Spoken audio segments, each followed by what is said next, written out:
वैसे तो कोशिकाओं में बहुत कुछ कोशिकांग पाए जाते हैं, लेकिन हमने पहले भी यहाँ पर कोशिकाओं में न्यूक्लियस और राइबोसोम के बारे में बहुत ही आसान भाषा में समझा है।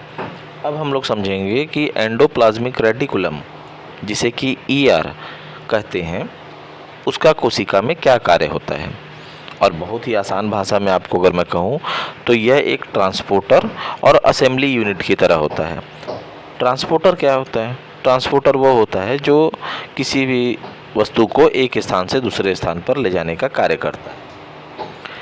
यह एंडोप्लाज्मिक रेटिकुलम यानी कि ईआर उत्पादन को फिनिश करके पैकिंग के लिए भेजता है। जिस तरह से किसी कंपनी में जब कोई प्रोडक्ट तैयार हो जाता है तो उसको पैकिंग विभाग में भेजा जाता है, ठीक उसी तरह से एंडोप्लाज्मिक रेटिकुलम उत्पादन हो जाने के बाद उसको पैकिंग के लिए आगे भेजने का कार्य करता है। तो एंडोप्लाज्मिक रेटिकुलम असल में दो तरह के होते हैं। जैसा कि आप यहाँ पर देख सकते हैं कि जो रफ़ ईआर होता है, ये रफ़ ईआर प्रोटीन को तैयार करता है। रफ़ ईआर क्यों कहते हैं इसे? रफ़ ईआर कहने का सिंपल सा रीज़न ये है कि इस एंडोप्लाज्मिक रेटिकुलम के इस भाग पर राइबोसोम जुड़ा हुआ होता है, और जो स्मूथ ईआर होता है वह वसा बनाने का कार्य करता है, और यहाँ पर यह जगह चिकनी होती है। तो कुल मिलाकर राइबोसोम जो होते हैं वह दो तरह के होते हैं। पहला भाग जो होता है वह रफ़ ईआर होता है, और रफ़ ईआर जो होता है वह गोल्गी जो बॉडीज़ होती हैं उसके बाहर मौजूद होता है।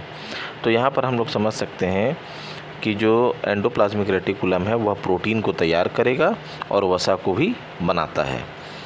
अब आगे एंडोप्लाज्मिक रेटिकुलम के खोजकर्ता कौन है? एंडोप्लाज्मिक रेटिकुलम के खोजकर्ता हैं कीथ आर पोर्टर। इन्होंने इसकी खोज की थी 1945 में। विशेष जानकारी यह है कि यह कोशिका के अंदर प्रोटीन और वसा का निर्माण करता है। अब यहाँ पर आप चित्र देख सकते हैं एंडोप्लाज्मिक रेटिकुलम का। एंडोप्लाज्मिक रेटिकुलम में यहाँ पर दो हिस्से दिखाई दे रहे हैं। एक हिस्सा आपको जैसा ये दिखाई दे रहा होगा दानेदार परत के रूप में है, और दूसरा हिस्सा आपको दिखाई दे रहा होगा ये रहा, यह चिकना है।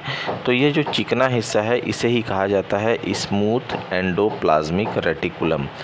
और यह जो दानेदार आपको हिस्सा दिखाई दे रहा है, दरअसल यह जो दानेदार हिस्सा है, यह दानेदार हिस्सा किस चीज़ का है? राइबोसोम का। और राइबोसोम का कार्य क्या है? प्रोटीन के निर्माण का। तो यह दानेदार हिस्सा पाया जाता है रफ एंडोप्लाज्मिक रेटिकुलम पर।